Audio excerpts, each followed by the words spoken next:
I once watched a surgeon perform a miracle, not in an operating room, but in a quiet moment of belief. He had failed the same procedure 3 times. Patients didn't recover. His hands began to shake. Then he did something strange. He stopped practicing on cadavers and started practicing on his imagination. He saw himself succeeding with such clarity that his nervous system couldn't tell the difference. 2 weeks later, flawless execution. He didn't find new knowledge. He found a power that was always his. That power is not special. It is universal. And it is yours. I want to talk to you today about something that will change everything if you let it. Not because I'm going to give you new information, but because I'm going to help you recognize something that's been true about you since before you were born. Something that's been waiting, patiently, behind all your doubts and all your struggles, for you to finally see it. You've been taught that power is something you gain, something you earn, through effort, through achievement, through worthiness, through proving yourself to God or the universe or life itself. And that belief, that single misunderstanding, has kept you in a state of perpetual reaching, always trying, always hoping, always begging, always performing, always exhausting yourself in pursuit of something you believe is outside of you, above you, beyond you. But here's the truth that no one told you, the truth that changes everything. You are not trying to become powerful. You are trying to remember that you already are. You're not on a journey to find God. You're on a journey to recognize that what you've been calling God has been living as you, breathing as you, experiencing life through you, this entire time. Now I know what you might be thinking. You might be thinking this sounds too good to be true, or too simple, or maybe even blasphemous depending on how you were raised. But stay with me. Because this isn't about belief systems or religion, or adopting some new philosophy. This is about recognition. And once you see it, once you really see it, you cannot unsee it, and your life will never be the same. This video is for the person who's tired. Tired of self-help that makes you feel more broken than before you started. Tired of spiritual teachings that sound beautiful, but don't actually work when you try to apply them. Tired of motivational content that pumps you up on Sunday and leaves you deflated by Tuesday. You don't need more information. You've got plenty of information. What you need is a single clarifying realization that changes how you see yourself at the most fundamental level.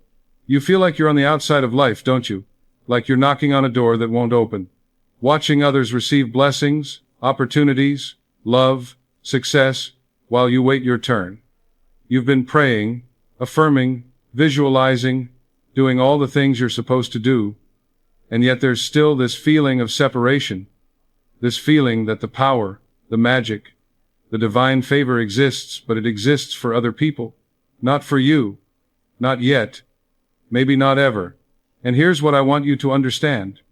That feeling of separation is not evidence that you lack divine power. It's evidence that you've misidentified yourself. You've been worshiping a divinity you already are.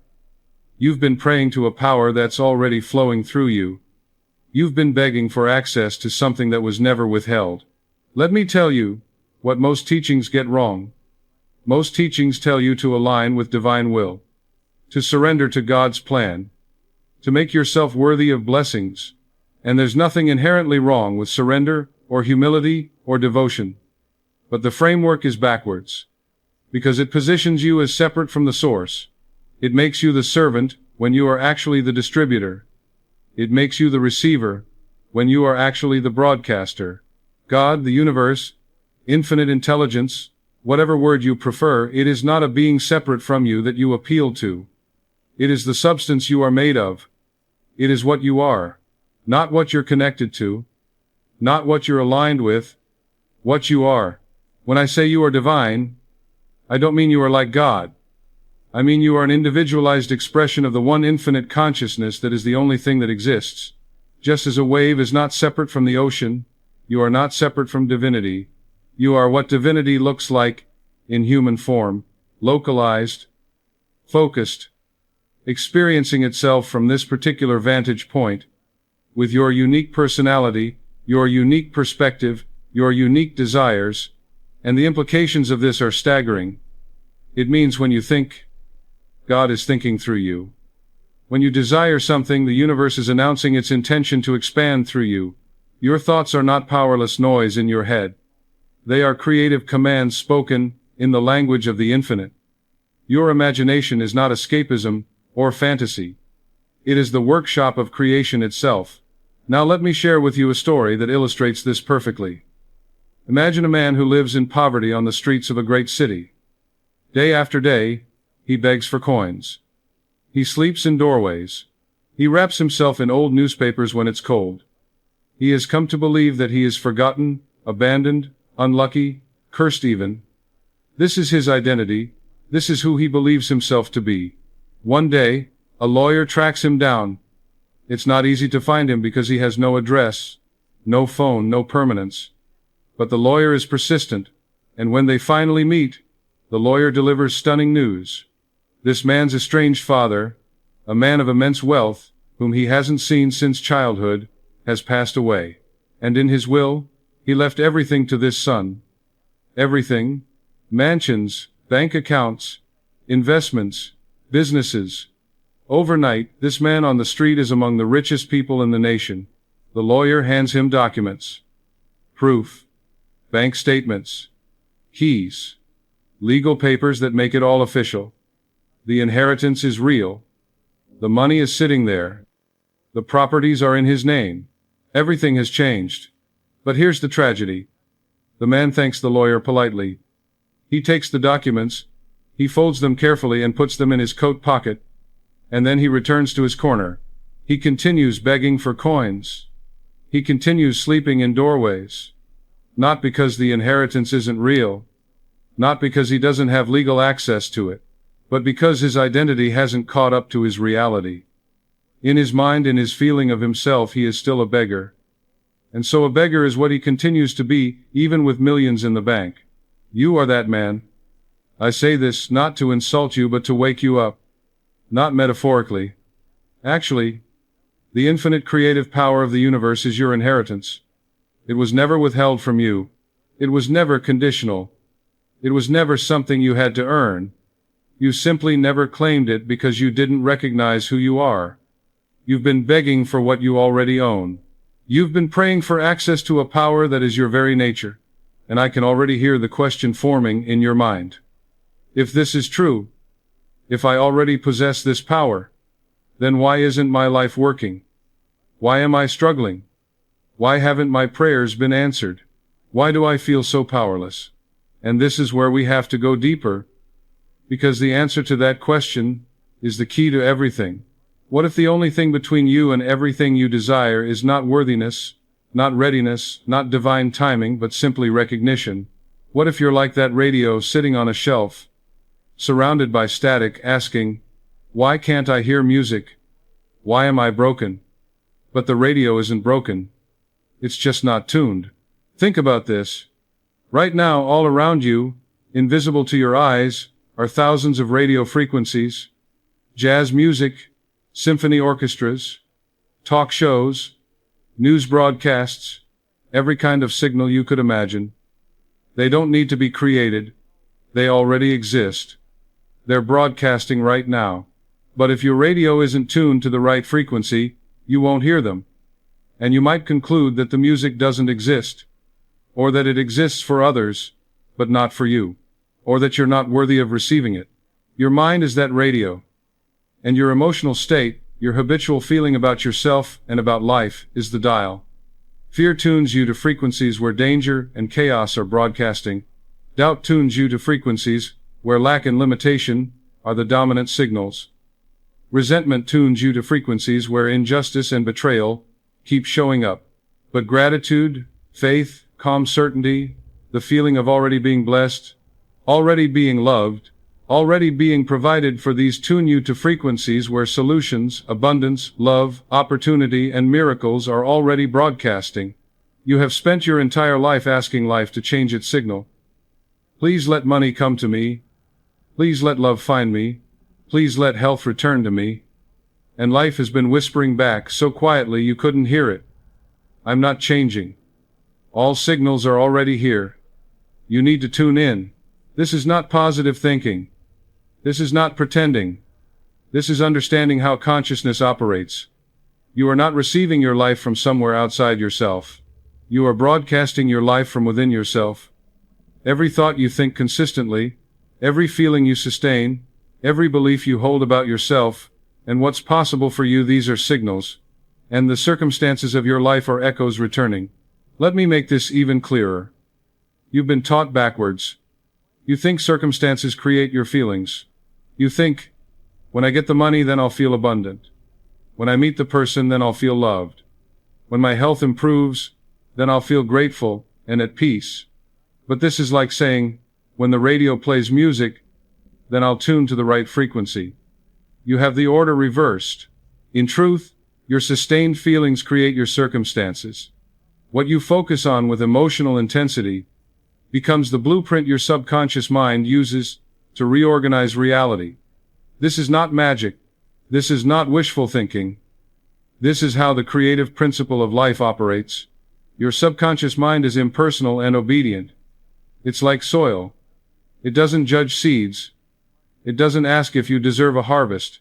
It doesn't say, this person has been good, so I'll grow their seeds. But this person hasn't suffered enough yet, so I'll refuse to grow theirs. No, you plant fear, it grows fear. You plant faith, it grows miracles. You plant doubt, you harvest experiences that confirm your doubt. You plant certainty, you harvest experiences that validate your certainty. The subconscious is utterly neutral. It's a servant, not a judge. It simply accepts whatever you consistently impress upon it through thought and feeling, and it externalizes that as your experience. It creates conditions in your outer world that match the conditions in your inner world. This is why affirmations alone rarely work. You stand in front of a mirror and you say, I am wealthy, I am healthy, I am loved. And your conscious mind hears the words. But your subconscious, which is listening not to your words, but to your feelings, hears something entirely different. It hears the anxiety underneath. It hears the doubt. It hears the desperate hope that if you say it enough times, maybe it will become true. And so it gives you more experiences of lack, more experiences of waiting, more experiences of hoping, because that's the signal you're actually broadcasting. But when you marry imagination with emotion, when you feel the reality of your desire as though it's already true, when you let your body respond to an imagined scene the way it would respond to a real one, your subconscious cannot distinguish between the two. It begins to work on your behalf. It begins to rearrange circumstances. It begins to draw to you people, ideas, opportunities, solutions that align with the feeling you've impressed upon it. This is what that surgeon did. He stopped focusing on his failure. He stopped replaying his mistakes. He stopped letting his hands shake with fear. Instead, every night before sleep, he imagined himself performing the procedure perfectly. He felt the calm confidence in his body. He heard the steady rhythm of the monitors. He saw the successful outcome. He did this with such vividness, with such feeling, that his subconscious accepted it as real. And when the time came to operate again, his hands were steady, his mind was clear. His body responded, as though it had already done this successfully 100 times. Because in his imagination, it had. You can do this with anything. Anything. Not because you're special, not because you've earned it, but because this is how consciousness works. This is the principle. And principles don't care about your history, your mistakes, your worthiness. A principle operates the same for everyone.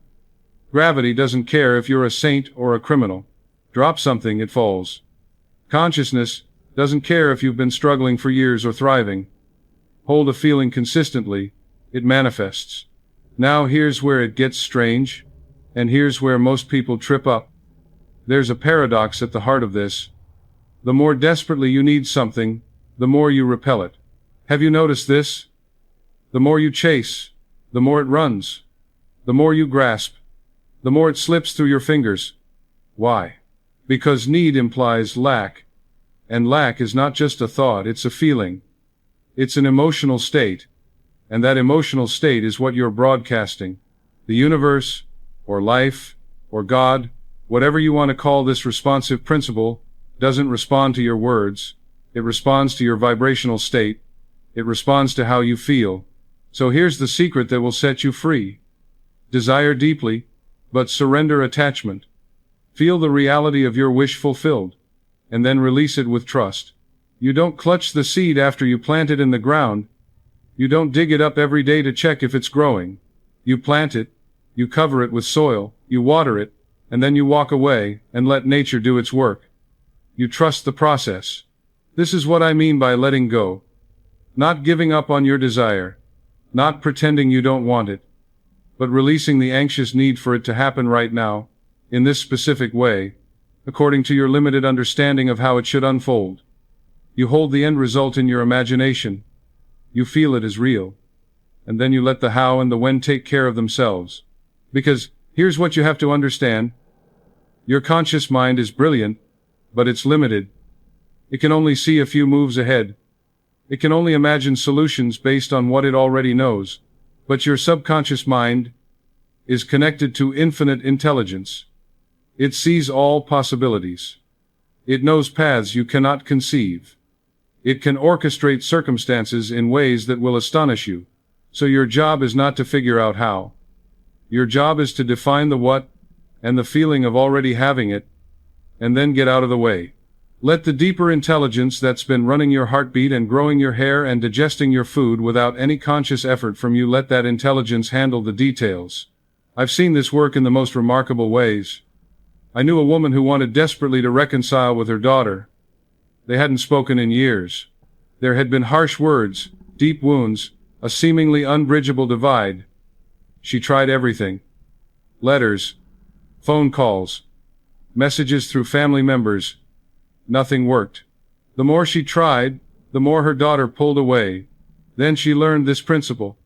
She stopped trying to force it. She stopped obsessing over how it might happen. Instead, every night before sleep, she imagined a scene. A simple scene. She's sitting in her kitchen, and her daughter walks in smiling, and they embrace. That's it. She didn't script the conversation. She didn't plan the logistics. She just felt the relief, the joy, the love of that embrace. She felt it so deeply that her body responded as though it was happening. Tears came. Warmth filled her chest.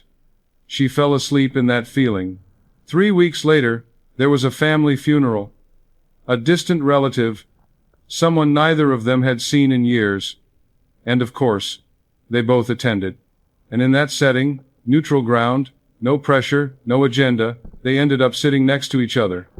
A small conversation started, awkward at first, then genuine, and within months, their relationship was fully restored. Did she make that funeral happen? Did she orchestrate that encounter consciously? No. But her subconscious, impressed with the feeling of reconciliation, drew her to the right place at the right time.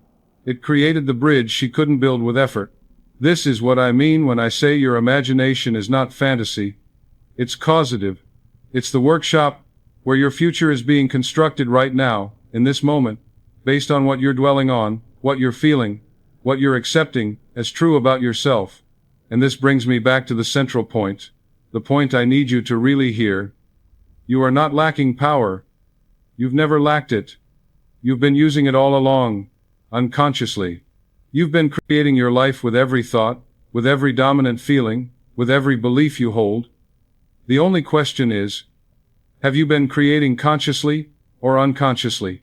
Have you been creating by default or by design? Most people create by default. They think whatever thoughts happen to drift through their mind. They feel whatever emotions their circumstances seem to provoke. They accept whatever beliefs were handed to them by parents, by society, by past failures. And then they wonder why life feels so random, so unfair, so out of their control. But you don't have to live that way. Once you recognize your divinity, once you understand that you are not a victim of life, but the very power that's shaping it, everything changes. You become deliberate. You become intentional. You stop reacting and start creating. Let me give you another way to think about this. You know how when you walk into a dark room and you flip the light switch, The room becomes bright. You don't question it. You don't wonder if you're worthy of light. You don't pray for the light to come. You don't beg the electricity to flow. You just flip the switch because you know the power is already there, already wired into the walls, already waiting to be activated. Your consciousness is like that. The power is already there. It's already wired into your very being. You just need to flip the switch, and the switch is your recognition, your awareness, your deliberate use of imagination and feeling to impress your subconscious with what you want to experience. Now, I want to talk about something that might make you uncomfortable, but it's important. You cannot fail at being yourself. You've been exhausting yourself trying to become someone worthy of divine power, someone good enough, someone healed enough, someone spiritual enough. But divinity is not a reward for goodness. It's your nature. A sunbeam doesn't earn the right to shine. It shines because it is light. You don't earn the right to be an expression of the infinite. You are an expression of the infinite. That's what you are. It's not a title you achieve. It's a fact you recognize. And yes, you're going to make mistakes. Yes, you're going to have moments of doubt and fear and regression. That doesn't revoke your divinity. That's just the human experience. The waves on the surface don't change the ocean underneath. Your divinity is not fragile. It's not conditional. It can't be lost or damaged. It can only be forgotten. And then remembered again. So stop trying to become. Start recognizing what you already are. Stop trying to fix yourself. You're not broken. You've just been misidentified. You thought you were the limited, struggling, anxious personality. But that's just the mask. That's just the role you've been playing. Behind it, underneath it, is the infinite presence, the eternal consciousness, the divine creative power that has been living as you all along. And once you recognize that, even for a moment, even as a glimpse, you'll never be able to fully believe in your powerlessness again. Oh, you'll forget sometimes. You'll get caught up in appearances. You'll react to circumstances. You'll fall back into old patterns. But there will be a part of you that remembers. A part of you that knows. And that knowing will pull you back, again and again, to the truth of what you are. Let me give you some practical ways to work with this, because I know that understanding a principle intellectually is not the same as living it. You need practices. You need things you can do, starting today, that will help you shift from the old way of seeing yourself to this new recognition. The first practice I want to give you is what I call the mirror recognition. Every morning, as soon as you wake up, before you check your phone, before you start worrying about the day ahead, go to a mirror. Look into your own eyes. Not at your face, not at your appearance, but into your eyes. And say aloud, I am the presence of God individualized. Everything I need flows through me. Now, when you first do this, your mind is going to protest.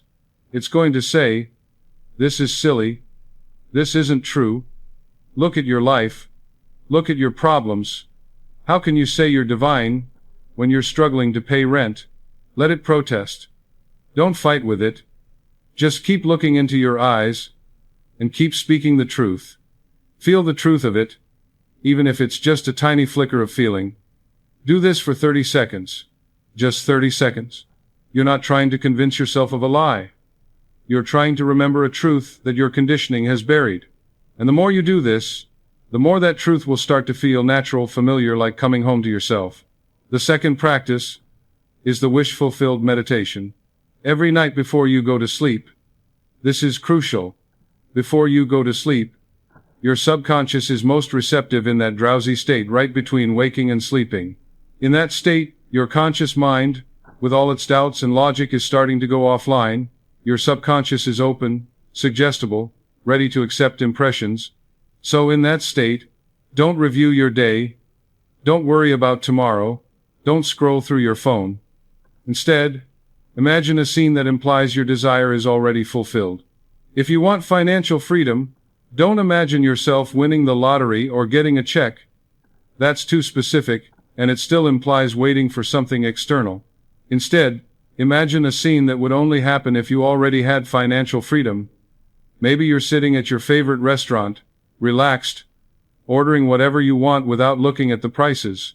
Maybe you're writing a check to a charity, feeling the joy of being able to give generously, whatever scene you choose. The key is to experience it from the first person.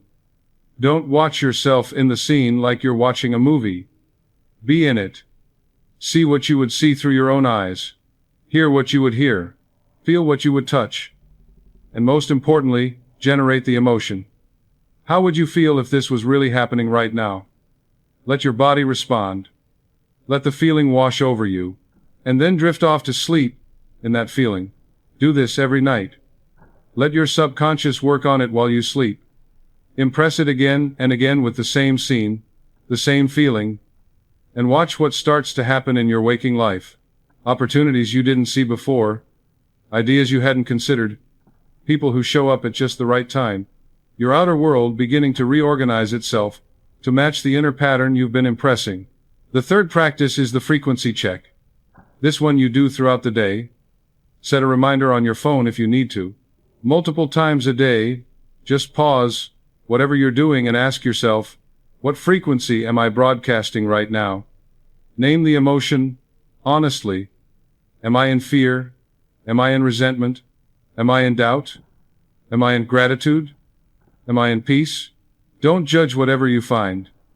This isn't about being positive all the time. This is about awareness.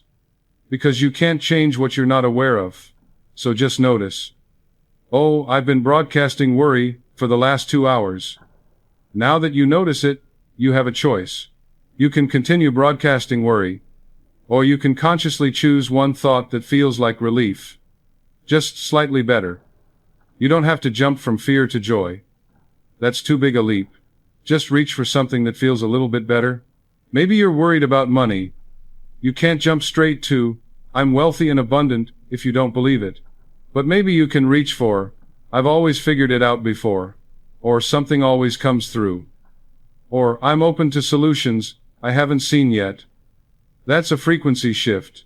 That's a different signal. And your subconscious is listening. Your reality is responding.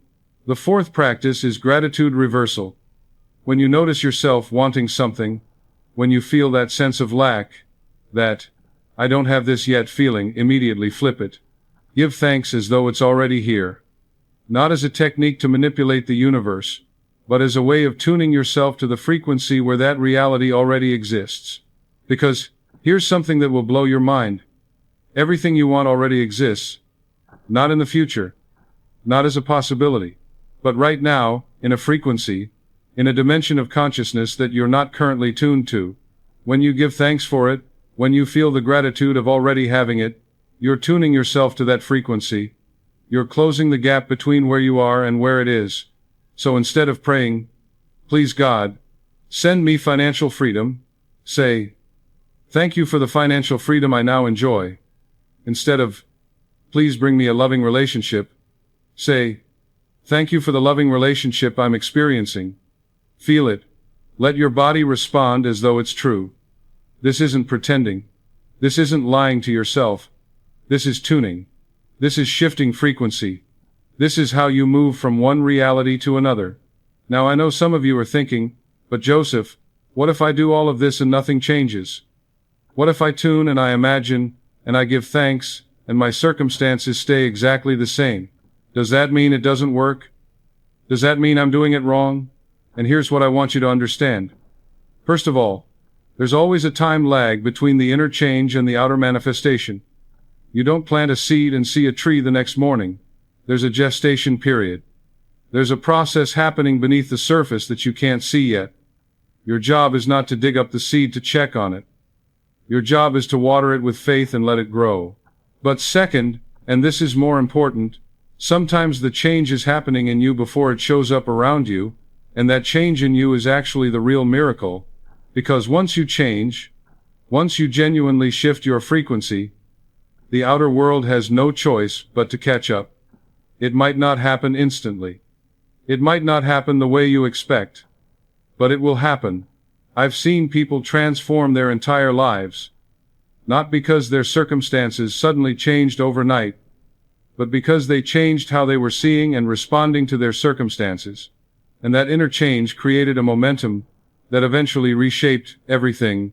There was a man who came to me years ago. He was in debt. His business had failed. His marriage was falling apart. He was bitter, angry, blaming everyone and everything for his situation. And yes, some things that happened to him were genuinely unfair. I'm not saying he was wrong to be upset, but his anger, his victimhood, his constant focus on what went wrong, that was keeping him locked in that frequency. I taught him these principles. I told him, you can't change what happened, but you can change what you're broadcasting from this moment forward. Stop rehearsing your grievances. Stop telling the story of your failure over and over. Start imagining a new story. Start feeling what it would be like if everything turned around. He resisted at first. He said, but this is my reality. I can't just pretend everything is fine. And I said, I'm not asking you to pretend. I'm asking you to choose a new frequency. Your current frequency got you here. Do you want to stay here? Or do you want to go somewhere else? Eventually, he tried it. Not because he believed it would work, but because he was desperate enough to try anything. Every morning, mirror recognition. Every night, wish fulfilled. Throughout the day, frequency checks. Gratitude reversals. And slowly, things started to shift. First internally, he noticed he wasn't as angry. He wasn't as bitter. Small opportunities started showing up. A former colleague reached out with a job lead. An unexpected check arrived in the mail, not enough to solve everything but enough to give him breathing room. His wife noticed the change in him and softened. They started talking again. Within a year, his life was completely different. Not because circumstances magically fixed themselves, but because he became a different person, broadcasting a different signal, and that new signal attracted different results. This is what I want you to understand.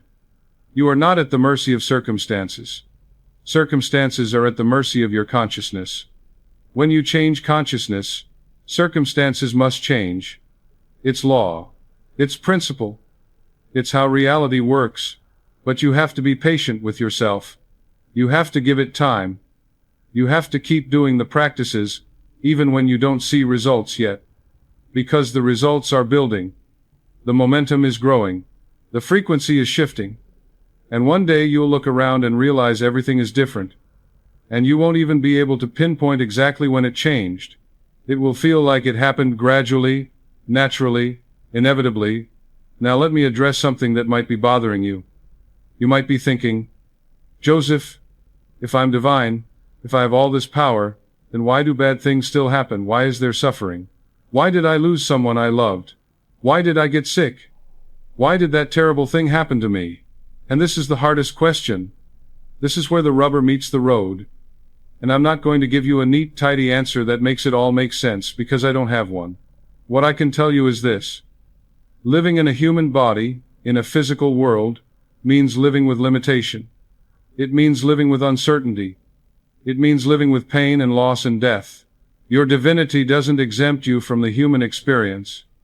It doesn't mean nothing bad will ever happen to you. But it does mean that no matter what happens, you have the power to choose how you respond.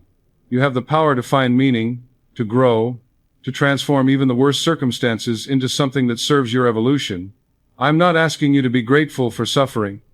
I'm not asking you to pretend that tragedy is secretly a blessing, but I am asking you to recognize that even in the darkest moments, the divine presence within you has not abandoned you.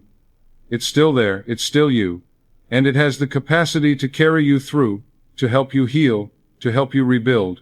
Some of the most spiritually awake people I've ever met are people who've been through hell. They didn't become awake because life was easy. They became awake because they had to go so deep into their own consciousness to survive that they finally touched the bedrock of their being. They finally recognized the indestructible presence that pain couldn't touch, that loss couldn't diminish, that even death couldn't end. So if you're going through something hard right now, I'm not going to tell you to just think positive thoughts and it will go away. What I will tell you is this. You are stronger than you know. You are held by something greater than your circumstances. And this too is part of your journey, part of your awakening, part of your recognition of just how vast and powerful you truly are. The divine in you is not fragile. It doesn't need protection. It doesn't need perfect conditions. It can handle whatever comes.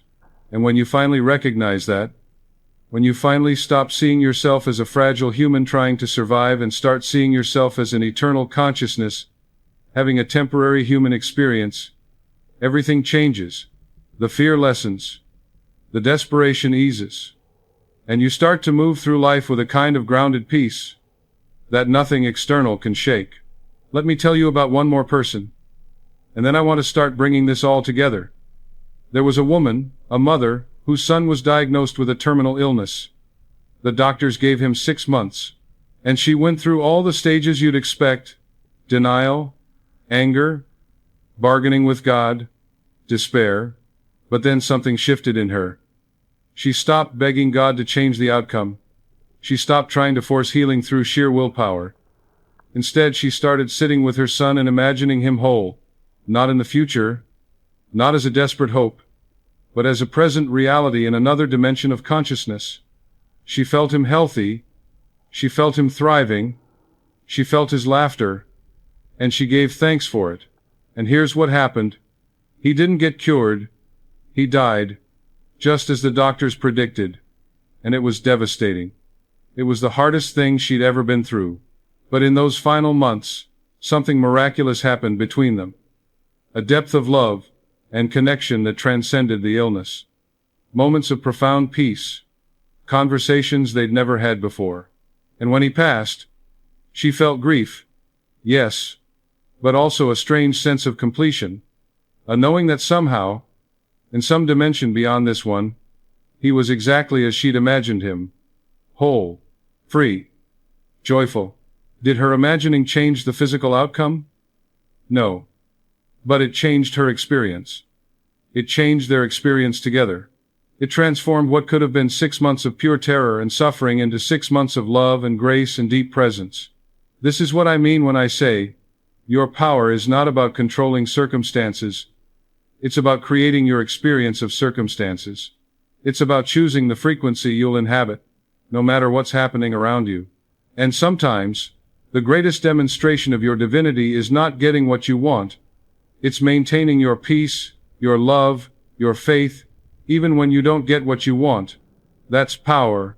That's mastery. That's recognizing that you are not your circumstances.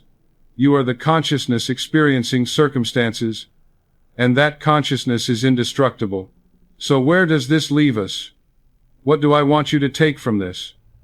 If you've heard nothing else, hear this. You are not a powerless being hoping for divine intervention. You are the divine intervention. You are not separate from the source.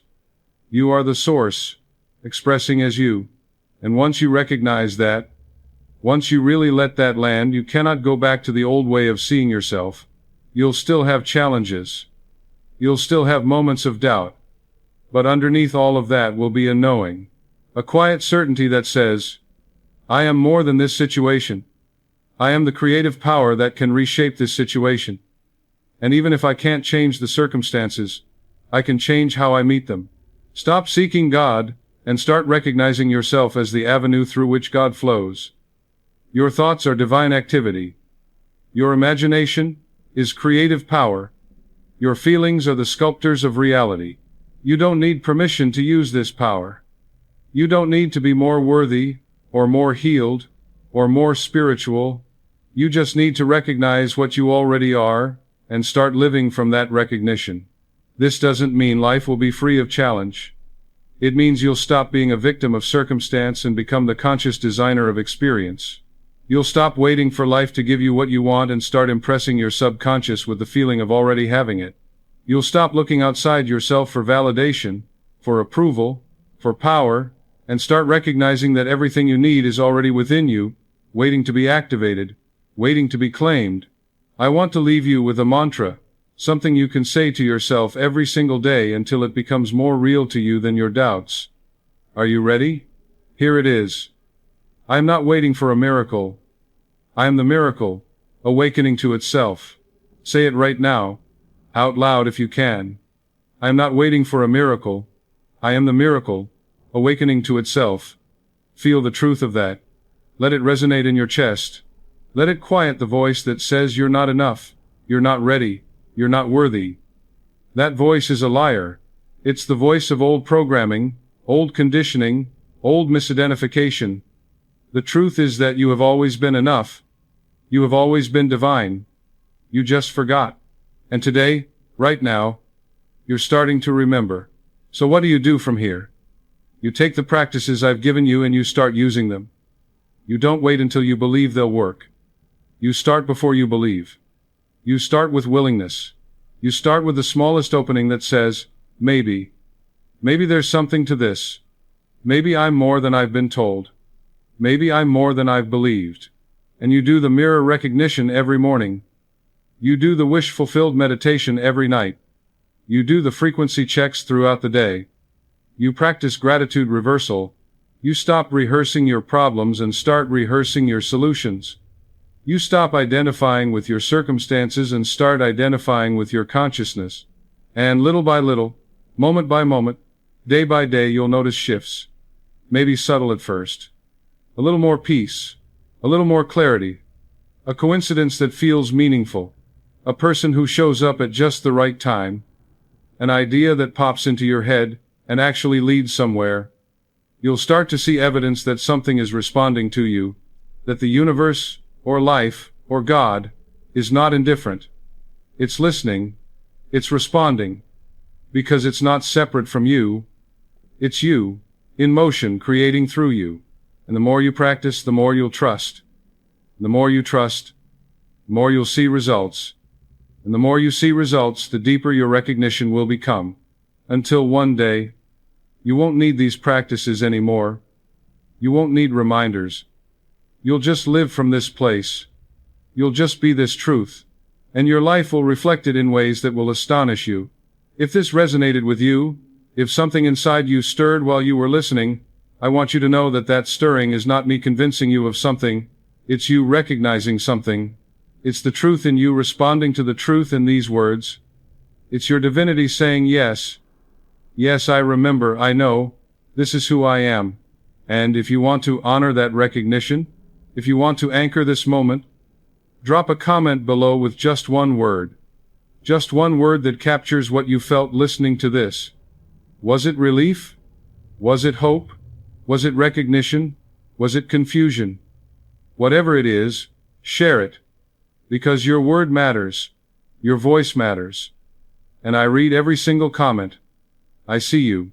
I honor the divine in you that's waking up. If you're ready to go deeper into this truth, if you want more teachings like this, more practices, more reminders, then subscribe to this channel. Because there is so much more to explore, so many layers to this recognition, so many ways to live from this truth. And if this video helped you, if it shifted something in you, share it with one person, just one person who you know is searching too hard in the wrong direction. One person who's exhausted from trying to earn what they already possess. One person who needs to remember their divinity. You are not broken. You're not behind. You're not unworthy. You've just been misled. You've been looking outside yourself for a power that lives inside you. You've been begging for access to a kingdom you were born into. You've been trying to become something you already are. And now you know. Now you remember. And your life will never be the same. You are divinity in motion. You are consciousness itself, experiencing life through this unique perspective, with these unique gifts, with these unique desires, and everything you need to live the life you came here to live is already within you, already available, already broadcasting, just waiting for you to tune in. Never forget it again. Not for a second, not for a moment, because the world needs you awake. The world needs you remembering. The world needs you living from your divinity instead of your fear. Go now. Practice. Remember. Claim what's yours. And watch as everything changes. But before you go, I want to spend a little more time with you here, because I know that when you hear truths like this, when you hear things that challenge everything you've been taught about yourself and about how life works, there's a part of you that wants to believe it, and a part of you that's terrified to believe it. And I want to speak to both of those parts. I want to give you more examples, more clarity, more reassurance that this path is real and that you can walk it. Let me tell you something about the nature of belief itself. You've been taught that belief is something you either have or you don't. That some people are believers and some people are skeptics, but that's not accurate. Belief is not a fixed state.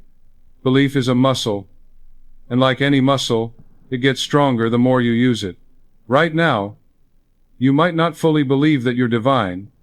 You might not fully believe that your thoughts create your reality. You might not fully believe that the power of the entire universe is flowing through you right this second. And that's okay. You don't need full belief to start. You just need a crack. Just a tiny opening. Just a willingness to experiment. Think of it this way. Before you learned to ride a bicycle, you didn't believe you could do it.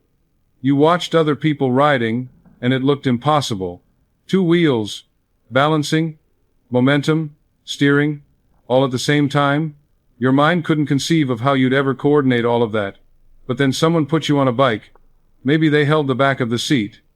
Maybe you had training wheels, and you wobbled. You fell. You got scared. But you tried again, and again.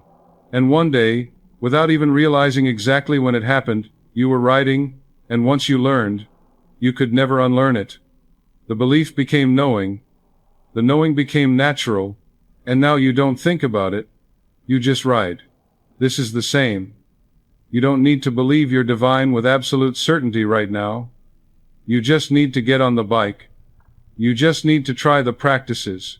You just need to experiment with imagination, with feeling, with tuning your frequency. And as you do, as you start to see small results, your belief will grow. And as your belief grows, your results will grow. And eventually belief will transform into knowing. And knowing doesn't waver. Knowing doesn't doubt. Knowing just is. I want to tell you about a man I knew who was struggling with chronic anxiety. It had been with him for years. He'd tried therapy. He'd tried medication. He'd tried meditation, breathing exercises, journaling, everything. Some things helped a little, but nothing really resolved it. The anxiety was always there, humming in the background, ready to spike at any moment. He came to one of my lectures, and he heard these principles. And his first reaction was resistance. He thought, this sounds like magical thinking. This sounds like you're telling me to just imagine my problems away. That's not how anxiety works. And he was right, in a sense. You can't just imagine anxiety away. You can't just decide not to be anxious and have it disappear. But that's not what I was teaching. What I was teaching was that anxiety is not the problem. Anxiety is the symptom. The problem is the frequency you're tuned to. The problem is the signal you're broadcasting. So I asked him, when you're anxious, what are you imagining? What story is playing in your mind? And he said, I'm imagining everything going wrong. I'm imagining worst-case scenarios. I'm imagining myself failing, people judging me, my life falling apart. And I said, exactly. You're using your imagination brilliantly. You're just using it against yourself. You're impressing your subconscious with vivid images of disaster. And your body is responding, as though those disasters are actually happening. Your heart races. Your stomach tightens. Your breathing gets shallow. Not because disaster is happening, but because you're imagining it so vividly that your nervous system can't tell the difference. And then I said, what if you used that same imaginative power, that same vividness, to imagine things going right? What if every time you noticed yourself spiraling into worst-case scenarios, you consciously redirected to a best-case scenario, not to deny that bad things could happen, but to stop rehearsing them, to stop giving them your energy, your feeling, your creative power? He was skeptical, but he was also desperate. So he tried it. Every time he felt anxiety rising, instead of following the anxious thoughts, he'd pause and ask himself, what would I be imagining if I felt safe right now? What would I be picturing if I trusted that everything was working out?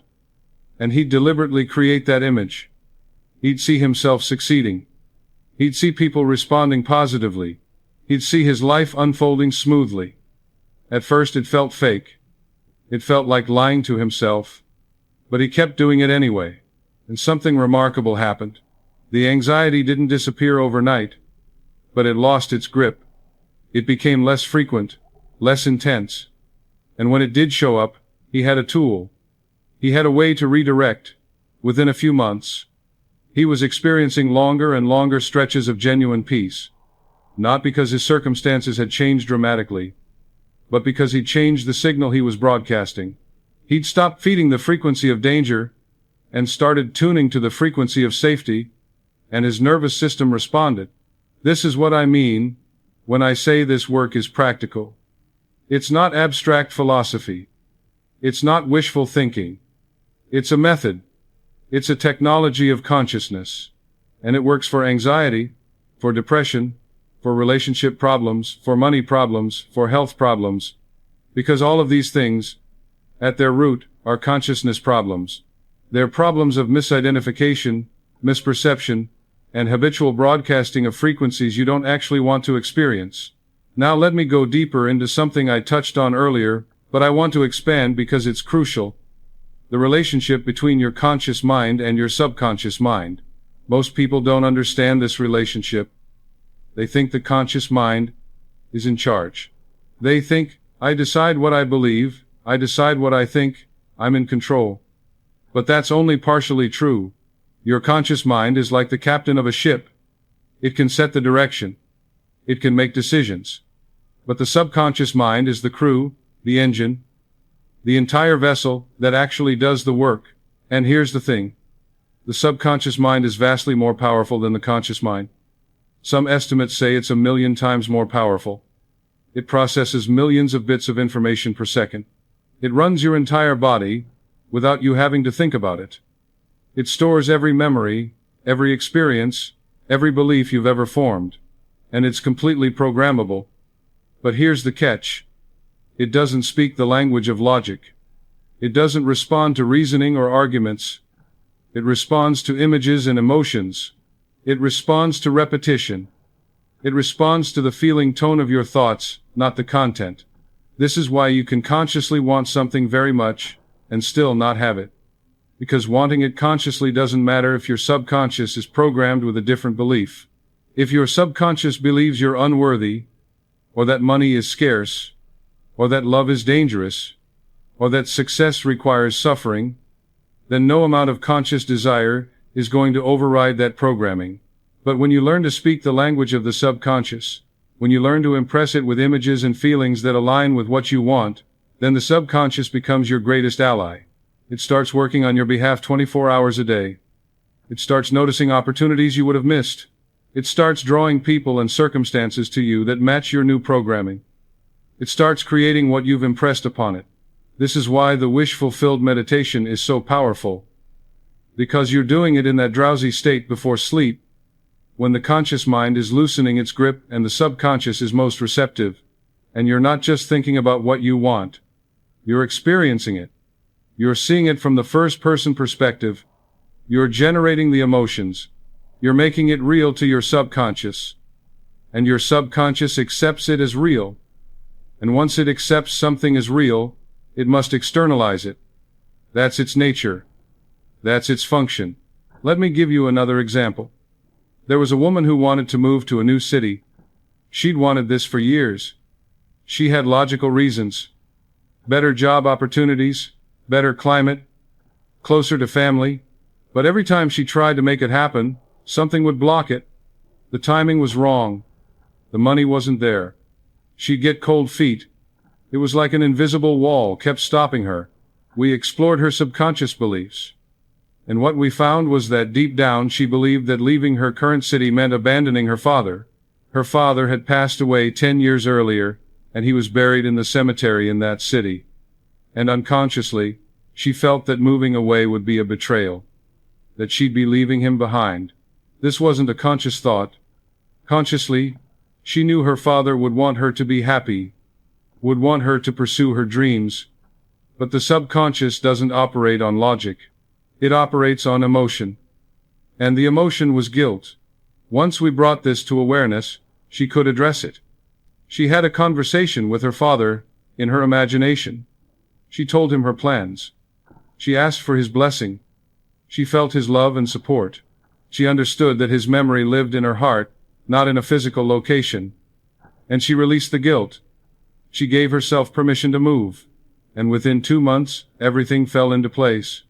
A job offer came through. The money became available.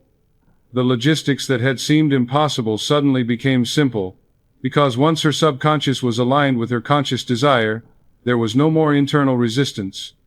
The path cleared. This is what I want you to understand. Most of the obstacles in your life are not external, they're internal. They're subconscious beliefs and programs that are running in the background, sabotaging your efforts without you even realizing it. And the beautiful thing is, you can reprogram them. You can change them. You can install new beliefs that support you instead of limiting you. But you have to do the work. You have to be willing to go into your imagination and create new patterns. You have to be willing to feel new emotions. You have to be willing to question old beliefs and release them. Now I want to talk about something that often confuses people. The relationship between desire and detachment. I said earlier that you need to desire deeply but surrender attachment. And people ask me, how can I want something and not be attached to it? Isn't desire the same as attachment? No. Desire and attachment are not the same thing. Desire is the creative impulse. Desire is life wanting to expand through you. Desire is healthy. Desire is natural. Without desire, you wouldn't grow. You wouldn't create. You wouldn't evolve. So don't suppress your desires. Don't try to be so spiritual that you pretend you don't want anything. That's not enlightenment. That's denial. But attachment is different. Attachment is fear-based. Attachment says, I need this specific thing to happen in this specific way at this specific time, or else I won't be okay. Attachment is the anxious clinging, the desperate grasping, the inability to trust. Attachment creates resistance, and resistance blocks the flow. So here's how you hold both. You desire fully. You allow yourself to want what you want without shame or apology. You imagine it. You feel it. You give it your energy and attention. But then you release it. You say, I want this, and I trust that if it's truly aligned with my highest good, it will come. And if something even better is meant for me, I'm open to that too. I trust the intelligence that's orchestrating this. I don't need to control every detail. This is what surrender really means. Not giving up on your desire, but giving up your need to control how it manifests. Trusting that there's a greater intelligence at work, an intelligence that sees possibilities you can't see, that can orchestrate circumstances in ways you can't imagine. I'll give you a personal example. Early in my career, I wanted to speak at a particular venue. It was prestigious. It would have been a huge opportunity. I tried everything to make it happen. I reached out to the organizers. I pulled strings. I visualized it. I affirmed it. Nothing worked. The door stayed closed. I was frustrated. I couldn't understand why this thing I wanted so much, this thing I'd worked so hard for, wasn't manifesting. And then I did what I'm teaching you. I released my attachment to that specific venue. I said, okay, universe, I want to share this message. I want to reach people. But I don't need it to be this venue. Show me where I'm meant to speak. 2 weeks later, I got an invitation to speak somewhere else. A smaller venue. Less prestigious, I thought. I almost turned it down. But something told me to say yes. And when I spoke there, in the audience was a publisher who ended up offering me a book deal. That book reached millions of people. Far more than I ever would have reached with a single speech at that prestigious venue. The universe wasn't denying me. It was redirecting me to something better. But I couldn't see it until I let go of my attachment to the specific outcome I thought I wanted. This happens all the time. You think you want this particular job, but the universe gives you a different one that turns out to be perfect. You think you want this particular person, but they're not available, and then you meet someone even more compatible. You think you need this exact amount of money, by this exact date, and instead, you receive an unexpected gift or opportunity that meets your need in a different way. So stay open. Desire what you desire, but hold it lightly. Let the universe surprise you. Let it show you what's possible beyond what you've imagined. Now let's talk about worthiness, because this is a huge block for so many people. You might be hearing all of this and thinking, okay, I get it intellectually, I understand the principles, but I just don't feel worthy. I don't feel like I deserve good things. I've made too many mistakes. I've failed too many times. I'm too broken, too damaged, too flawed, and I want to say this as clearly and emphatically as I can. Worthiness is not something you earn. It's not something you achieve. It's not something you become qualified for. Worthiness is inherent. You were worthy the moment you were born. You were worthy before you were born. You are worthy right now, exactly as you are, with all your flaws and failures and imperfections. Do you think the sun questions whether it's worthy to shine? Do you think a flower wonders if it deserves to bloom? Do you think the ocean asks permission to be vast? No. They express their nature without hesitation, without apology, without self-doubt. And you are no different. You are an expression of the infinite. That's not a reward you have to earn. That's what you are. Your mistakes don't disqualify you. Your past doesn't define you. Your current circumstances don't determine your worth. You are worthy because you exist. Period. End of story. And I know, you've got a voice in your head that's saying, but you don't know what I've done. You don't know how badly I've messed up. You don't know the things I'm ashamed of. And you're right. I don't know your specific story. But I know this. Whatever you've done, whatever's happened to you, you are still a divine being having a human experience. You are still an individualized expression of infinite consciousness. And that has never changed and can never change. So stop waiting to feel worthy. Stop trying to fix yourself first. Stop believing that you have to become someone different before you're allowed to access your power. You're allowed right now. You're worthy right now. Not because you've earned it, but because it's your nature. Here's a practice that might help with this. Every time you notice a thought of unworthiness, don't fight it. Don't try to convince yourself otherwise with affirmations you don't believe. Just notice it and say, that's an old program, that's old conditioning, that's not the truth of what I am. And then redirect. Think of one thing you appreciate about yourself. One thing. It can be small. I'm kind to animals. I showed up for my friend when they needed me. I'm trying, even when it's hard. Just one thing. And let yourself feel the truth of that for a moment. This is how you reprogram. Not by forcing yourself to believe you're perfect when you don't feel perfect, but by gently, consistently, redirecting your attention to evidence of your inherent goodness, your inherent worth. Over time, that becomes the dominant program, and the old voice of unworthiness gets quieter and quieter until it's just background noise you barely notice. Let me tell you about a student I worked with who was dealing with deep shame about her past. She'd been in an abusive relationship in her 20s. She'd stayed far longer than she should have. She'd made choices she regretted. And even though she'd left that relationship years ago, she carried the shame like a weight. She couldn't forgive herself. She couldn't let it go. I asked her, if a friend came to you with this exact story, what would you say to them? And without hesitation she said, I'd tell them it wasn't their fault.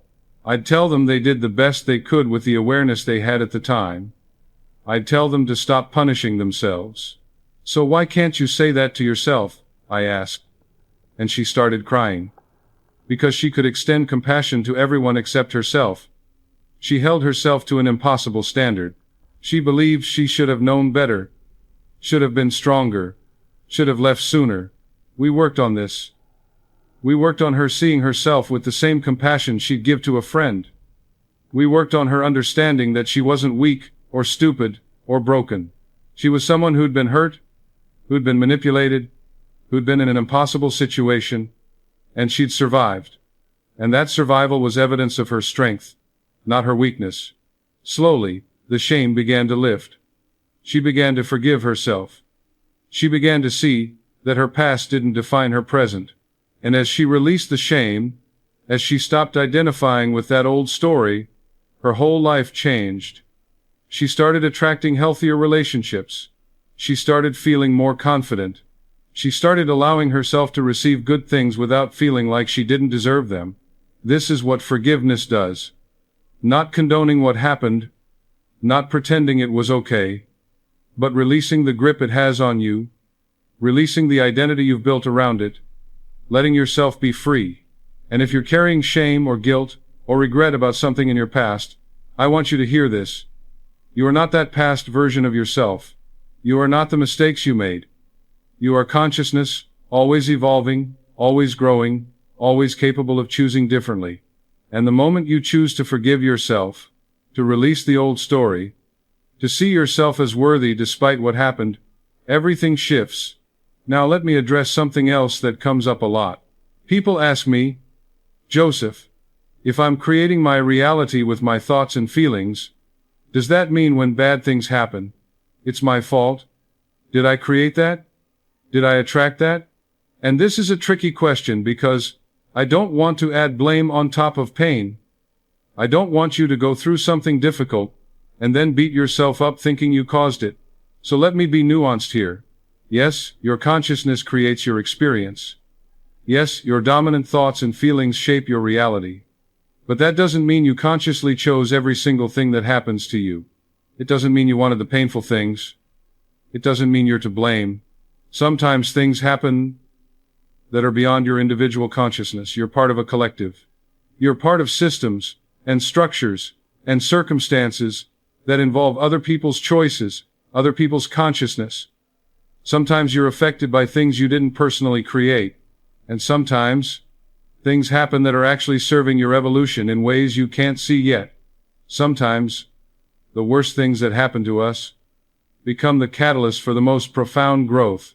Sometimes we had to go through that valley to find the strength we didn't know we had. Sometimes the breakdown was necessary for the breakthrough. So I'm not going to tell you that everything that happens is your fault or your doing. What I will tell you is that you always have the power to choose your response. You always have the power to decide what meaning you'll make of it. You always have the power to choose whether this experience will destroy you or transform you. Viktor Frankl, who survived the concentration camps of Nazi Germany, said that the last of the human freedoms is the ability to choose one's attitude in any given set of circumstances. They took everything from him. His family, his freedom, his dignity. But they couldn't take his inner freedom. They couldn't take his power to choose how he'd respond internally to what was happening externally. And he chose to find meaning. He chose to help other prisoners. He chose to maintain his humanity in the most inhumane conditions imaginable. And that choice, that inner power, is what allowed him to survive. And more than survive, to become someone who could teach the world about the resilience of the human spirit. You have that same power. Not to control everything that happens to you, but to control who you'll be in the face of what happens. And that's a profound power. That's a divine power. That's the power that no circumstance can touch. So if you're going through something hard right now, if you're in pain, if you're struggling, I'm not going to tell you to just think happy thoughts and it will go away. What I'm going to tell you is this. You have the capacity to meet this moment. You have the strength to carry this weight. You have the power to find meaning, to grow, to transform even this into something that serves you. Not because you wanted this, not because you chose this, but because you are divine consciousness, and divine consciousness is infinitely creative, infinitely resilient, infinitely capable of finding a way forward. And years from now, when you've come through this, when you've integrated this experience, you might look back and realize that this was the moment everything changed. This was the moment you discovered your true strength. This was the moment you stopped being a victim and became a creator. This was the moment your divinity revealed itself not in ease, but in adversity. Let me talk about patience, because this is something that challenges everyone who walks this path. You start doing the practices. You start imagining your wish fulfilled. You start tuning your frequency. And you want results now. You want proof now. You want evidence that this is working. And when you don't see immediate changes, you get discouraged. You think, maybe I'm doing it wrong. Maybe it doesn't work for me. Maybe I'm the exception. But creation takes time. There's a gestation period. When a woman becomes pregnant, the baby doesn't appear instantly. There's 9 months of hidden growth, of development happening in the unseen, before the baby is born. And you can't rush it. You can't force it. You have to trust the process. It's the same with your desires. Once you've impressed your subconscious, once you've planted the seed, there's an invisible process happening. Things are being arranged. Circumstances are being orchestrated. People are being moved into position. It's all happening beneath the surface, in ways you can't see yet. And if you get impatient, if you keep digging up the seed to check on it, if you keep doubting and questioning and reverting back to your old frequency, you interrupt the process. So you need faith.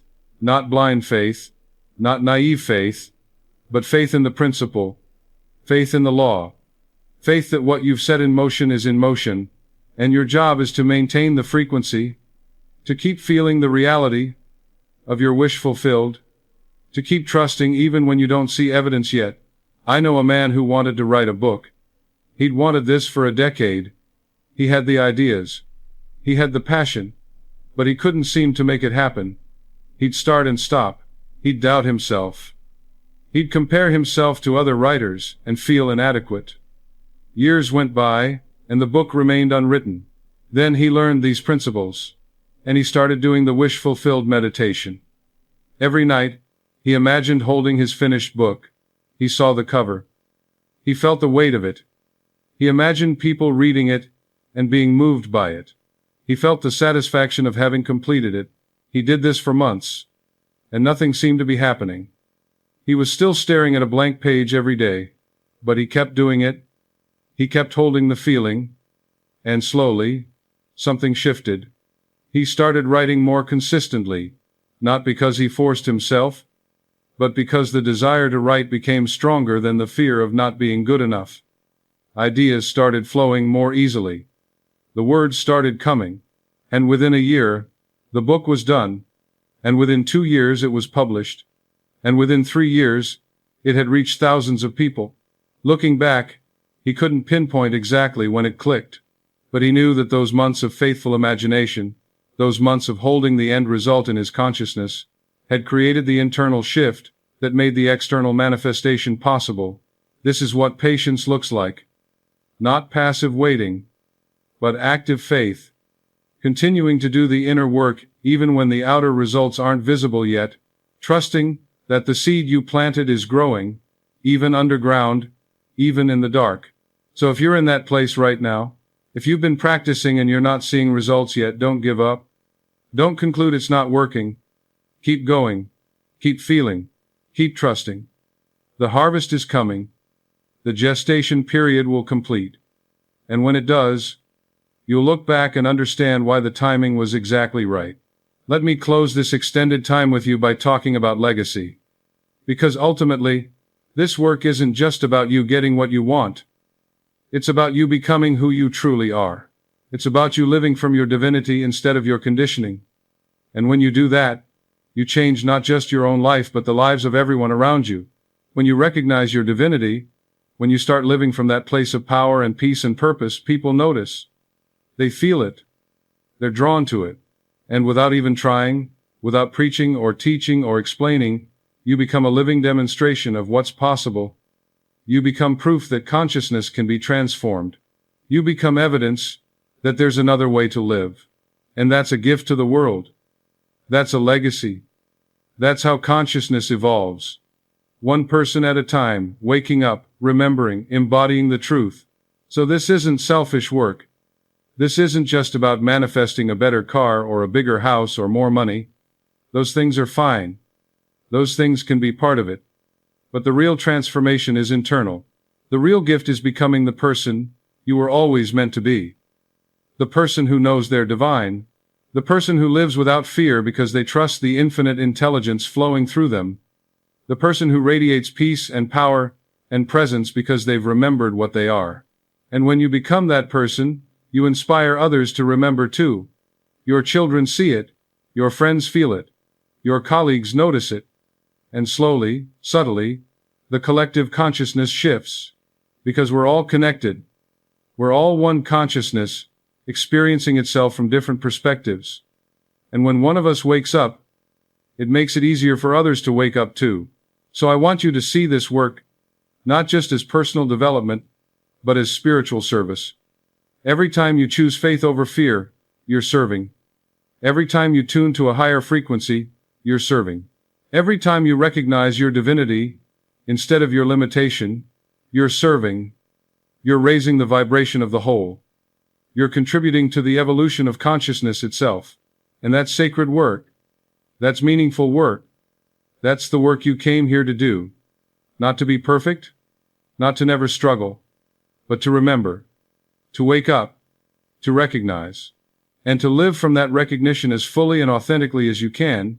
So take everything I've shared with you, take the practices, take the principles, take the stories, take the encouragement, and make it yours.